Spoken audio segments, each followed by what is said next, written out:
은혜 받으실 말씀은 창세기 3장 Petikan 12절에서 Alkitab untuk kubah 14절 adalah daripada Kejadian 3 ayat 12 hingga 14. 아담이 Jawab 가로되 manusia 하나님이 itu, 주셔서 perempuan 나와 yang 함께 kau 하신 tempatkan 여자 그가 그 bersama-samaku, 나무의 itulah yang memberikan 실과를 내게 kepadaku buah 주므로 daripada 내가 pokok itu. 먹었나이다. Maka aku 여호와 memakan buah 하나님이 itu. 여자에게 Tuhan 이르시되 Allah berfirman 내가 kepada 어찌하여 perempuan itu, 이렇게 apa 하였느냐. yang telah 여자가 kamu 가로되 lakukan? 뱀이 나를 Jawab perempuan 깨물어 itu, 내가 ular itu menipu 먹었나이다. aku sehingga aku 여호와 memakan buah 하나님이 itu. 뱀에게 Maka 이르시되 berfirmanlah Tuhan 내가 Allah 이렇게 kepada ular 하였으니 itu, 내가 모든 atas sebab 육축과 perbuatan engkau 들의 itu, 모든 terkutuklah engkau 짐승보다 melebihi 더욱 segala 저주를 haiwan 받아 ternakan 배로 dan 다니고 binatang liar. 정신코 Engkau akan 흙을 menjala dalam perutmu dan 먹을지니라. engkau akan makan debu tanah seumur 샬롬 hidupmu. 성가대의 찬양과 니시 오케스트라의 연주가 있겠습니다.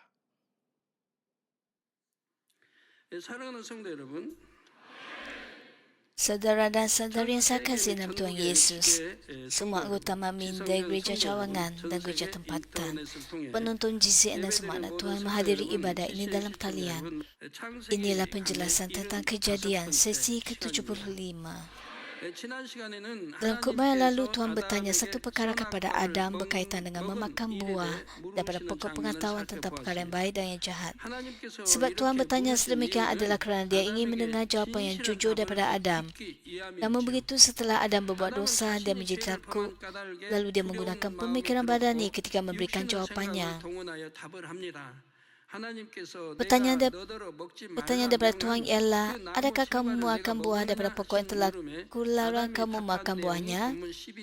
Jawapan Adam terdapat dalam Kejadian 3 ayat 12 yang menyatakan, jawab manusia itu, perempuan yang kau tempatkan bersama-samaku, itulah memberikan kepadaku buah daripada pokok itu, maka aku memakan buah itu. Adam mengakui bahawa dia telah makan daripada pokok yang dilarang itu. Tetapi pada masa yang sama, dia menyalahkan istrinya. Dia tidak dapat dengan jujur mengakui kesalahannya sendiri walaupun istrinya tidak memaksanya untuk makan buah itu. Sebaliknya, dia memberikan alasan tentang perbuatan istrinya. Dia nampaknya mengaku bersalah, tetapi dia mengalihkan kesalahan itu kepada istrinya. Memang benar bahawa istrinya Hawa ialah orang yang terlebih dahulu memakan buah itu. Seperti yang dikatakan oleh Adam, Hawa memakan buah itu dahulu dan Hawa memberikan buah itu kepada Adam. Namun begitu, Tuhan tidak bertanya kepada Hawa terlebih dahulu. Sebaliknya, Tuhan bertanya kepada Adam dahulu. Tuhan menghormati Adam sebagai pihak mempunyai autoriti yang tertinggi dalam meminta semua makhluk di kedua-dua dunia, iaitu langit pertama dan langit kedua. Sudah tentu istrinya Hawa juga di bawah pemerintahannya. Kedudukan sebagai pihak mempunyai autoriti yang tertinggi juga membawa tanggungjawab yang tertinggi. Hal ini kerana semakin tinggi autoriti, semakin besar juga tanggungjawab yang harus dipikul. Tuhan mengetahui hakikat bahawa Hawa yang terlebih dahulu makan buah daripada pokok pengetahuan tentang perkara yang baik dan yang jahat. Selain itu, Hawa ialah isteri yang dikasihi oleh Adam.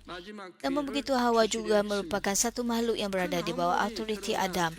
Tuhan ingin memberikan peluang kepada Adam untuk mengekalkan integritinya sebagai pemegang autoriti yang tertinggi. Tuhan ingin supaya Adam bersara dengan terhormat, walaupun dosanya yang tidak dapat diundur itu telah terbongkar. Dalam situasi ini, Adam bahkan menyebut istrinya untuk mengurangkan tanggungjawabnya sendiri. Betapa tidak jujur dan lemahnya dia. Tambahan pula, dia tidak hanya berkata, istriku memberi aku buah lalu aku makan. Tetapi dia berkata, perempuan yang kau tempatkan bersama-samaku, itulah memberikan kepadaku buah daripada pokok itu. Maka aku memakan buah itu. Apakah jenis pemikiran terkandung dalam jawapan Adam? Dia sedang mengalihkan tanggungjawabnya kepada Tuhan. Maksudnya ialah Tuhan yang memberikan perempuan itu kepadanya, dan kerana itulah perkara itu terjadi. Dengan kata lain, maksudnya ialah oleh sebab aku makan apa yang diberi oleh perempuan yang Tuhan berikan kepadaku, kalau Tuhan tidak memberikannya kepadaku, perkara ini tidak akan berlaku. Betapa kurang ajarnya dia terhadap Tuhan.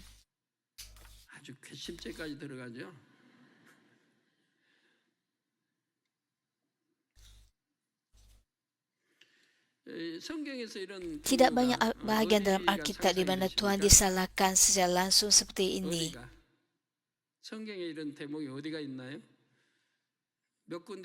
Mari kita lihat.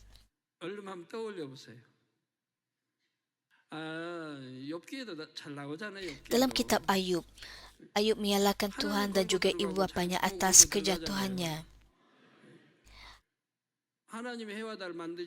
Ada satu bahagian di mana dia berusaha menyalahkan Tuhan dengan berkata bahawa Tuhan menciptakan matahari dan bulan serta mengizinkan malam supaya ibu bapanya dapat bersatu dalam kasih dan melahirkannya.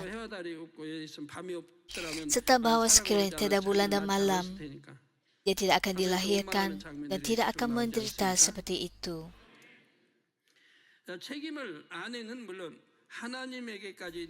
Adam berniat untuk mengalihkan kesalahannya kepada istrinya dan cuba melepaskan dirinya daripada tanggungjawab. Setelah Adam berbuat dosa, pemikiran badannya berkembang dengan cepat dan menjadi tercemar dalam masa yang singkat. Sekarang, bagaimana pula dengan Hawa? Kejadian 3 ayat 13 menyatakan, Tuhan Allah berfirman kepada perempuan itu, apa yang telah kamu lakukan? Oleh sebab Hawa adalah milik Adam, maka Adam memikul tanggungjawab sepenuhnya. Namun begitu Hawa juga tidak dapat bebas daripada tuduhan itu. Tambah pula Hawa ialah orang pertama yang jatuh ke dalam godaan ular itu. Dia yang menyebabkan Adam juga makan buah pokok itu. Sekarang apakah yang dikatakan Hawa kepada Tuhan? Dia berkata kepada Tuhan, ular itu menipu aku sehingga aku memakan buah itu. Hawa juga tidak mengakui kesalahannya dengan jujur.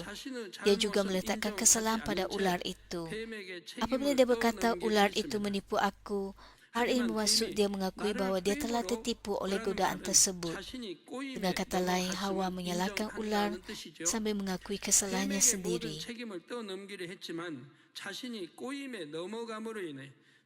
Perkara yang sangat lazim bagi manusia untuk berkata seperti Hawa apabila mereka melakukan sesuatu yang salah. Dia memperdayakan saya, lalu saya melakukannya. Dia membuatkan saya marah, jadi saya meledak dalam kemarahan. Saya mengalami kerugian kerana dia memperdayakan saya. Dalam kebanyakan situasi inilah reaksi yang biasa. Hal ini bermaksud bahawa walaupun mereka melakukan kesalahan, mereka masih menyalahkan orang lain sebagai punca. Oleh sebab kesalahan mereka adalah jelas, mereka cuba mengalihkan tanggungjawab itu kepada orang lain dan berusaha mengurangkan kesalahan sendiri.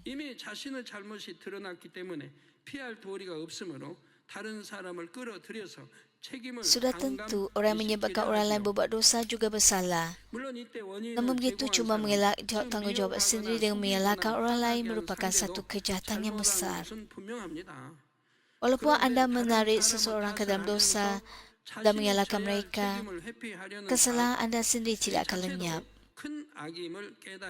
Adakah Tuhan akan berfirman, oh begitu, engkau telah diperdayakan, jadi engkau tidak bersalah? Sudah tentu tidak.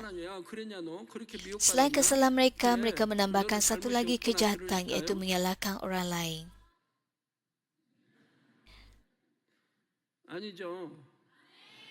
Orang yang tahu bertanggungjawab atas perbuatan mereka sendiri dan merenungkan diri mereka sendiri ialah orang yang bijaksana. Anda mesti mengenal diri anda sendiri dahulu. Bertimbang rasa terhadap orang lain dan dapat menilai orang dengan bijak. 자기 탓으로 돌리고 자기를 살필 줄 아는 사람이 현명한 그런 사람들이죠. 자기를 먼저 알고 상대를 이렇게 배려하고 상대를 이렇게 분별해야 되는데 나는 아무리 하고 그래 싸우면 서로 싸우면 그러잖아요. 분명히 한쪽은 잘못했을 텐데. Katakan dua orang sama ada pasangan suami isteri atau sahabat bertengkar. Jelas salah seorang daripada mereka bersalah. Namun kedua-duanya menegaskan bahawa mereka adalah betul dan mula menyalahkan satu sama lain. Katakan salah seorang menumbuk dahulu, maka nampaklah bahawa orang menumbuk itu bersalah. Tetapi dia pula berkata bahawa orang yang satu lagi telah memakinya terlebih dahulu.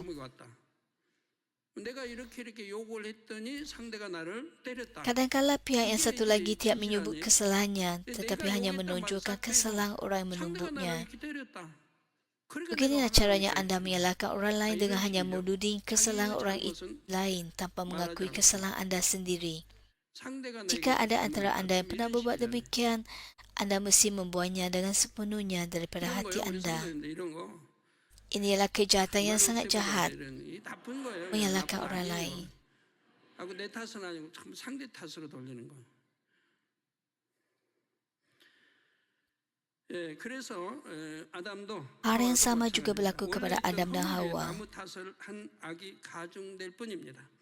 한편 성도님들은 이런 모습을 보일 필요가 없으시니까 Kejahatan 예를 menyalahkan 들어 orang lain atas dosa 하나님 asal 앞에 회개할 때 hanya menambahkan 이런 식으로 dosa. 기도하는 분이 계신지요? Tidakkah anda juga pernah bersikap seperti 하나님 ini? 잘못했습니다. Sebagai contoh, adakah anda pernah bertaubat dan berdoa di hadapan Tuhan dengan cara seperti ini? Tuhan, saya minta maaf, tetapi saya tidak dapat menahannya. Tolong ampuni saya. Adakah antara anda yang berdoa seperti ini? Tuhan, saya ingin berdoa dengan fokus. Tetapi orang di sebelah saya melompat-lompat sampai kerusi bergoyang. Jadi saya tidak dapat berdoa dengan khusyuk. Orang di sebelah saya menjerit begitu kuat sehingga saya tidak dapat memberikan tumpuan dan berdoa. 이것은 진정한 회개가 아니지요. 먼저 자신의 잘못을 철저히 인정하고 다시는 Menyalahkan orang lain bukanlah pertaubatan yang sejati. Pertama, anda mesti benar-benar mengakui kesalahan anda dan bertekad untuk tidak mengulanginya lagi. Tuhan Bapa menerima doa anak-anaknya bertaubat dan tulus seperti ini dan Dia mengampuni mereka. Hal yang sama juga dalam situasi apabila anda perlu meminta maaf kepada seseorang. Banyak orang meminta maaf dengan syarat yang tersembunyi di dalamnya. Sebagai contoh, apabila terdapat tuduhan rasuah terhadap seseorang calon dalam sidang parlimen, calon itu berkata, "Jika ada kesilapan, saya mohon maaf." Atau, "Jika anda merasakan jawapan saya kasar, terimalah permohonan maaf saya." Dalam permohonan maaf yang disertai perkataan jika, tiada keikhlasan. Dia tidak benar-benar mengakui kesalahannya, tetapi seolah-olah terpaksa untuk meminta maaf. Dan hal ini membuatkan para penonton berasa tidak selesa. Akhirnya calon itu tidak dilantik.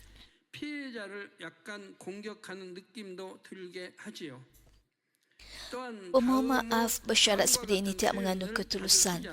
Sebaliknya, ia membuatkan kesalahan pelaku menjadi samar-samar, bahkan terasa seperti serangan halus terhadap pihak yang menjadi mangsa. Bagaimana pula dengan ungkapan-ungkapan seperti ini? Maaf, tapi saya tidak tahu. Maaf, tapi saya tiada pilihan lain. Jika ini menimbulkan masalah kepada anda, saya mohon maaf. Maaf kalau ada yang tersinggung. Kalau saya benar-benar tersilap, saya minta maaf.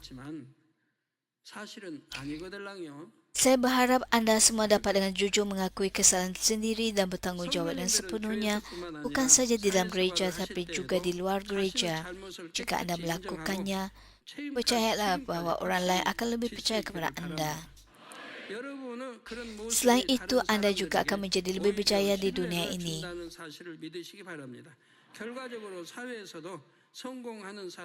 Sebenarnya, saya diberitahu bahawa terdapat satu artikel dalam majalah Forbes tahun 2007 yang bertajuk "Mahu meningkatkan pendapatan? Minta maaf." 신문에 따르면 억대 연봉자들이 연봉 3천만 원 미만한 사람보다 Menurut artikel tersebut, para pekerja memperoleh pendapatan tahunan 6 angka 2 kali lebih cenderung untuk berkata maaf berbanding dengan orang yang hanya memperoleh 30,000 setahun. Orang yang dapat mengakui kesalahan dengan tenang adalah berani dan jujur, maka mereka lebih berpotensi untuk berjaya. Sebaliknya, orang yang cuba menyembunyikan atau mengurangkan kesalahan mereka dengan menyalahkan orang lain atau keadaan untuk maju, bahkan mungkin mundur. Untuk tidak menjadi pengecut yang bersembunyi di sebalik keadaan dan untuk tidak menggunakan pemikiran badani, anda mesti mencapai hati yang tulus. Saya pernah dalam seminar pemimpin sel menjelaskan 9 sebab mengapa orang percaya tidak dapat berdiri di atas batu iman. Anda sudah banyak mencabut sifat-sifat seperti panas baran, emosi, kebencian, cemburu, dusta, penghakiman dan kutukan, perubahan hati, perzinaan, ketamakan, pengkhianatan, bukan? Jika anda mencabut sifat jahat yang utama, maka sifat jahat yang lain seperti akar-akar dosa juga akan tercabut bersama.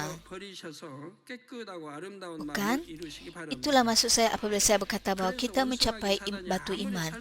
Jika masih ada sifat jahat, saya menggesa anda untuk segera menyingkirkannya dan mencapai hati yang murni dan indah. Saya berharap anda tidak memberikan ruang kepada iblis dan syaitan untuk menggoda anda. Saya berdoa dalam nama Tuhan Yesus Kristus agar Tuhan Bapa memberkati anda sebanyak yang dikehendakinya.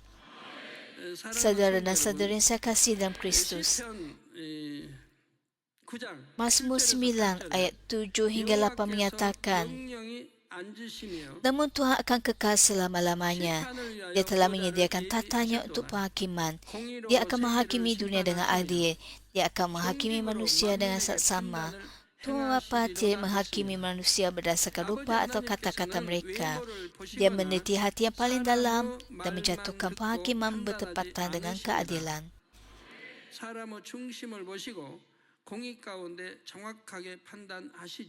Berkenaan peristiwa Adam dan Hawa memakan buah daripada pokok pengetahuan tentang perkara yang baik dan yang jahat,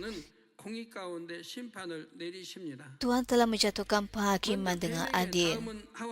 Tuhan berbicara kepada ular terlebih dahulu, kemudian kepada Hawa, dan akhirnya kepada Adam mengenai hukuman yang akan diberikan kepada mereka. Kejadian 3 ayat 14 menyatakan, maka berfirmanlah Tuhan Allah kepada ular itu, atas sebab perbuatan engkau itu, terkutuklah engkau melebihi segala haiwan ternakan dan binatang liar. Engkau akan menjalar dengan perutmu dan engkau akan makan tubuh tanah seumur hidupmu. Perkara yang perlu anda perhatikan ialah bahagian firman yang mengatakan, terkutuklah engkau melebihi segala haiwan ternakan dan binatang liar. Hari ini bermaksud bahawa bukan hanya ular itu saja menjadi kutuk, tetapi juga semua ternakan dan binatang liar. Namun begitu, antara semuanya, ular menerima kutukan yang paling berat. Sekarang anda perlu memahami maksud segala haiwan ternakan dan binatang liar. Semua ternakan dan binatang liar di bumi termasuk dalam kategori ini. Antara haiwan di Taman Eden, hanya ular yang terkena kutukan ini. Terdapat banyak jenis ular. Di Taman Eden juga ada pelbagai jenis ular. Namun begitu, hanya ular yang dikutuk. Semua binatang serta segala yang ada di bumi turut terkena kutukan. Bukan setakat ular yang menggoda Hawa, malah semua ular yang ada di Taman Eden turut dikutuk dan diusir ke bumi. 백과사전에 따르면 현재 지구상에는 2,800여 종의 뱀이 있습니다. Menurut ensiklopedia, terdapat kira-kira 2,800 spesies ular di dunia. Pada masa di Taman Eden, juga terdapat pelbagai jenis ular. Semua ular itu dikutuk bersama-sama dan diusir ke bumi. Sejak itu, ular tidak lagi wujud di Taman Eden. Sudah tentu tiada ular di syurga. Segala yang telah dikutuk tidak akan kita lihat apabila kita masuk ke dalam syurga kelak. Ketika dinosaur berbuat dosa, bukan hanya pemimpin, malah semua dinosaur turut diusir. Hal ini kerana semua dinosaur mempunyai hati yang tidak tulus untuk mengikut pemimpin. Ketika Lucifer memberontak, bukankah sepertiga daripada malaikat yang mengikutinya juga diusir? Sepertiga itu merupakan jumlah yang sangat besar. Jumlahnya lebih banyak daripada jumlah semua manusia sejak pemumpukan manusia bermula. Hal yang sama juga berlaku kepada ular-ular di Taman Eden. Namun begitu, mengapakah hanya Adam dan Hawa yang diusir dari Taman Eden? Hal ini kerana keturunan Adam yang ada di Taman Eden tidak berani memakan buah daripada pokok pengetahuan tentang perkara yang baik dan yang jahat. Mereka tidak pernah terlintas untuk melanggar perintah Tuhan. Oleh itu, hanya Adam dan Hawa yang diusir ke bumi. Proses pemumpukan manusia di bumi bermula kerana Adam, Hawa dan ular. 성도 여러분, 로마서 8장 22절에 보면 피조물이 다 이제까지 함께 탄식하며 함께 고통하는 Saudara dan saudara yang saya kasih, Roma 8 ayat 22 menyatakan, kita tahu bahawa sampai ke saat ini seluruh ciptaan mengerang bagaikan sakit melahirkan anak. Makhluk yang lain juga menantikan pemulihan segala sesuatu, menantikan anak Tuhan untuk memulihkan segalanya. Hal ini bermaksud bahawa seluruh makhluk, semua binatang di bumi, turut dikutuk bersama-sama. Bukan setakat binatang, malah tumbuh-tumbuhan di bumi juga menerima kutukan. Kejadian 3 ayat 17 hingga 18 menyatakan, terkutuklah tanah kerana kau, dan semak duri dan rumput duri akan dihasilkannya bagimu. Saya akan menjelaskannya lebih lanjut apabila kita sampai kepada ayat ini nanti. Tetapi anda harus perhatikan bahawa dalam ayat ini disebutkan, terkutuklah tanah. Bahan asas yang mana semua makhluk diciptakan adalah tanah dan air di bumi. Tanah dan air merupakan komponen asas ciptaan. Air pada masa itu ialah air hidup yang mengandungi tenaga hidup. Ketika Tuhan berfirman, tanah dan air bergabung dalam nisbah tertentu. Lalu setiap makhluk pun tercipta. 진흙도 물이 있어야 하잖아요. 물 없는 흙으로는 만들 수가 없죠. 사람 모양을 만든다 해도. Tuhan menunjukkan kepada saya cara dia membentuk Adam daripada tanah liat. Untuk membentuk sesuatu daripada tanah liat, tanah dan air mesti digabungkan dengan skala yang seimbang. Jenis dan sifat tanah yang digunakan sebagai bahan asas juga berbeza-beza. Sifat setiap makhluk ditentukan oleh sifat tanah yang dengannya ia diciptakan. Ada yang lembut dan lemah lembut.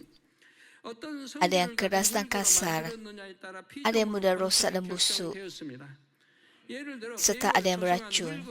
Sifat tanah digunakan untuk menciptakan ular menjadi licik apabila berhubungan dengan kegelapan dan menjadi bijaksana apabila berhubungan dengan cahaya. Begitu juga bergantung kepada sifat tanah membentuk haiwan. Setiap haiwan mempunyai tabiat semula jadi yang berbeza. Di bawah hukum cahaya rohani, sifat itu terzahir dalam kebaikan dan keindahan. Semua haiwan bersifat lembut dan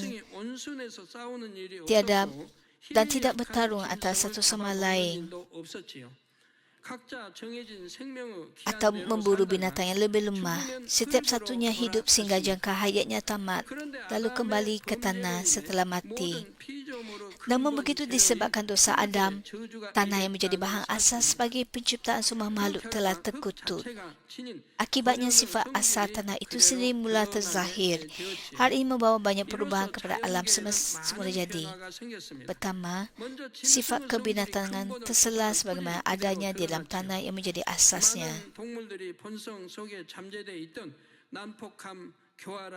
Banyak binatang menampakkan sifat ganas, licik, hianat dan kejam yang sebelum ini tersembunyi dalam diri mereka.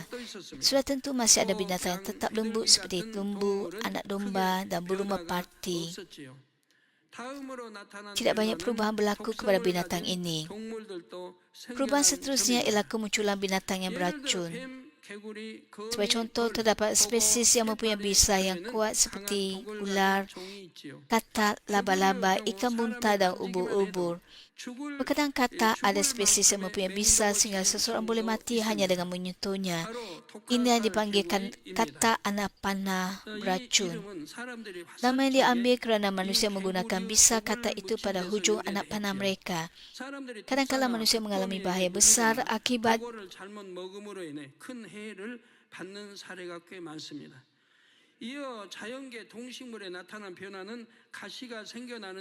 Kadang-kadang manusia mengalami bahaya besar akibat digigit ular atau laba-laba beracun atau tersilap memakan ikan buntar. Perubahan yang muncul pada flora dan fauna termasuklah perubahan rupa seperti kemunculan duri. Banyak tumbuhan mempunyai duri. Duri itu mula muncul sejak saat ini. Penampilan banyak binatang juga berubah menjadi lebih ganas dan garang. Kini dengan alam diperintah oleh hukum rimba, binatang perlu mencari makanan dan mempertahankan diri. Oleh itu, binatang herbivore yang memakan tumbuhan tidak mempunyai kuku atau gigi tajam. Tapi binatang karnivor seperti singa dan harimau daripada keluarga kucing mempunyai rupa yang menakutkan serta gigi dan cakar yang sangat tajam. Satu perubahan besar yang ketara ialah kemunculan mikrob patogenik. Mikroorganisma patogenik ialah istilah umum bagi bakteria dan virus yang menyebabkan penyakit pada manusia, binatang dan tumbuhan. Sudah tentu mikroorganisma tidak secara tiba-tiba wujud pada saat itu. Mikroorganisma juga diciptakan semasa 6 hari penciptaan. Hal ini kerana apabila tumbuhan dan binatang mati, perlu sesuatu untuk menguraikan jasad binatang dan tumbuhan. Tuhan menciptakan mikroorganisma untuk menguraikan jasad mati dan mengembalikannya ke tanah supaya bumi dapat dimurnikan. Bahan asas untuk membentuk mikroorganisma ini juga berasal daripada tanah dan air.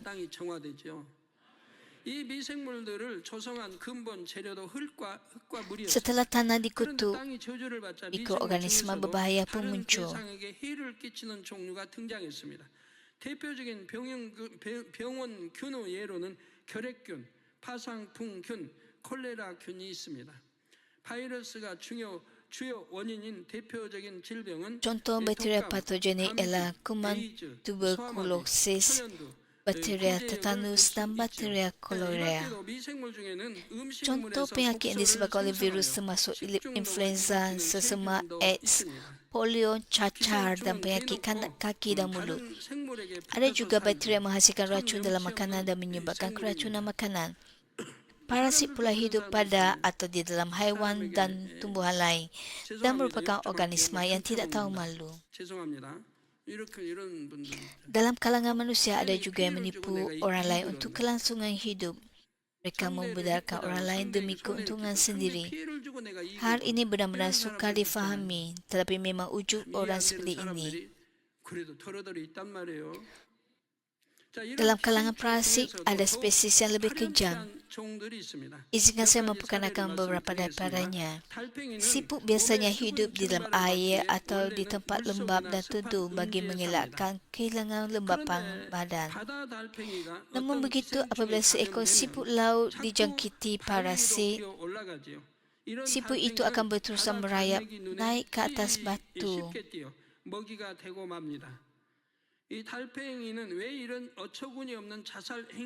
Akibatnya, siput itu mudah dilihat dan dimakan oleh burung camar.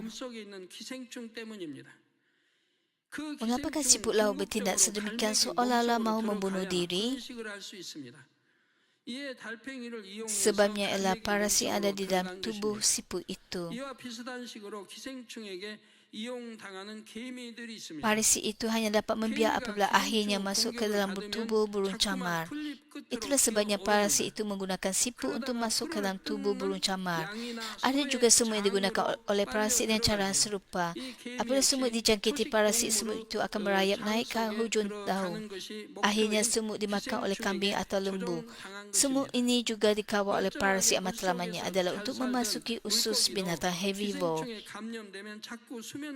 Ikan juga boleh dijangkiti parasit dan akan berenang menghampiri permukaan air, menjadi makanan burung.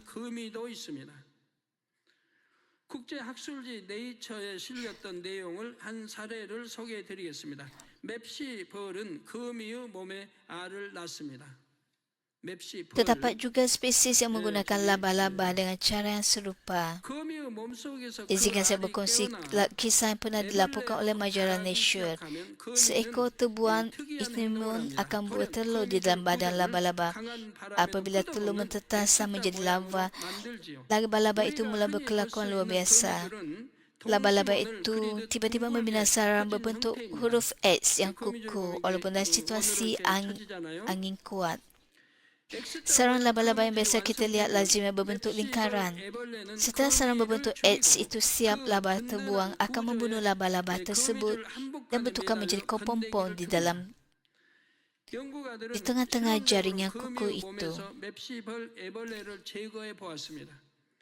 Para saintis telah mengeluarkan lava terbuang ichneumon daripada badan seekor laba-laba melalui uji kaji. Laba-laba yang sebelum ini telah membuat struktur berbentuk X seperti yang dikehendaki oleh ulat itu, mula membuat jaring laba-laba biasa yang berbentuk bulat semula. Laba-laba itu seolah-olah telah kehilangan kewarasan, tetapi kemudian pulih kembali.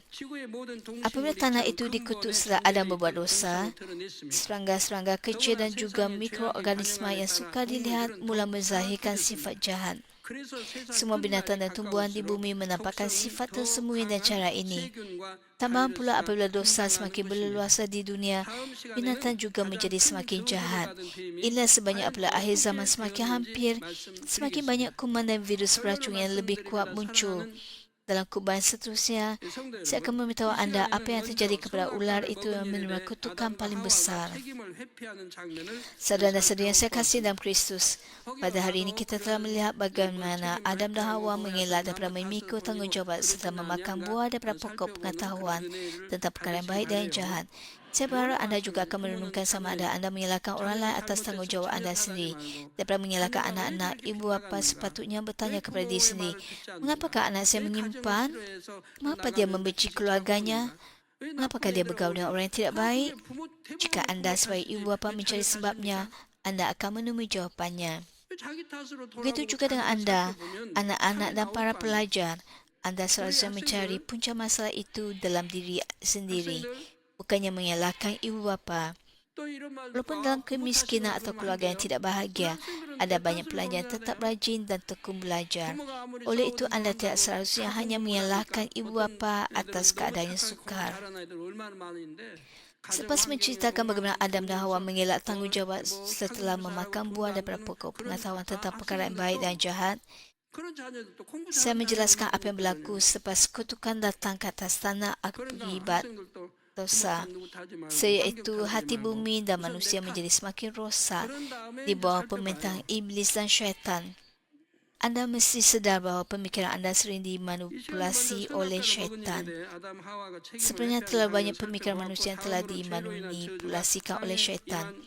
Alkitab menyatakan bahawa umat Tuhan tidak akan membuat dosa seperti yang tertulis dalam 1 Yohanes.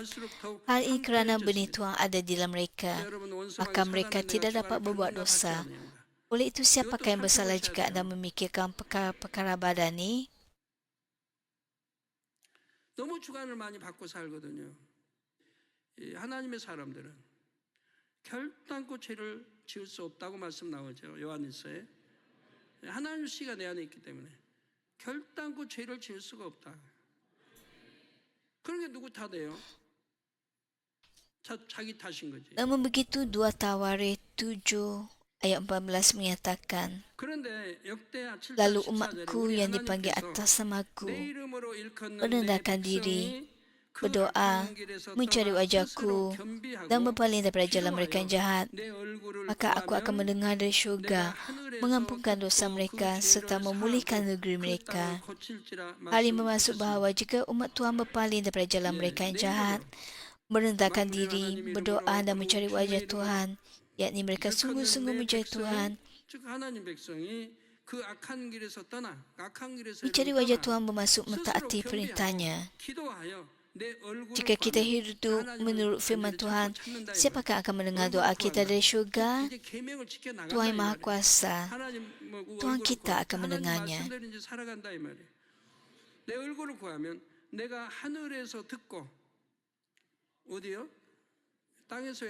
Dari mana? Dari syurga. Tuhan berfirman, aku akan mendengar dari syurga, mengampunkan dosa mereka serta memulihkan negeri mereka. Hal ini bermaksud bahawa Tuhan akan memulihkan kita daripada segala ujian, penderitaan, penyakit dan kesusahan yang terjadi akibat dosa kita. Mengapa? Kerana kita berpaling daripada dosa, meninggalkan kejahatan dan mencari wajah Tuhan. 여호와 얼굴을 구하면 단서에다 붙여 이렇게 하면 여러분 아무리 내가 병들어서 고치지 못할 병이라도 내가 이렇게 하나님을 구하고 계명 지키고 말씀대로 jika anda berbuat demikian, tidak kira betapa parah penyakit anda atau betapa penyakit itu tidak dapat diubati. Jika anda mencari Tuhan, mentaati perintahnya dan hidup menurut firman-Nya, meninggalkan kejahatan dan ketidakbenaran, Tuhan kita akan menyembuhkan anda semua dan memulihkan anda dengan sepenuhnya. Inilah maksudnya Tuhan kita mengurniakan rahmat dan kekuatan untuk menanggalkan kesombongan dan sifat berdosa kepada orang berpaling daripada kejahatan, merendahkan hati mereka dalam doa dan mencari wajahnya. Oleh itu kita mesti berdoa tanpa henti. Tuhan berfirman, aku akan mendengar dari syurga, mengampunkan dosa mereka serta memulihkan negeri mereka. Tuhan Bapa mahu memulihkan hati manusia yang telah musnah akibat dosa. Namun begitu, rahmat dan kekuatan Tuhan hanya akan datang kepada orang yang merendahkan hati mereka, berdoa, mencari wajah Tuhan dan berpaling daripada jalan mereka yang jahat. Oleh itu, orang Kristian harus dengan sungguh-sungguh mencari wajah Tuhan sehingga mereka sepenuhnya memperoleh kembali gambar Tuhan yang telah hilang. Dalam nama Tuhan Yesus, saya berdoa agar anda segera masuk ke dalam iman roh dan roh penuh dengan rahmat dan kuasa yang dicurahkan oleh Tuhan.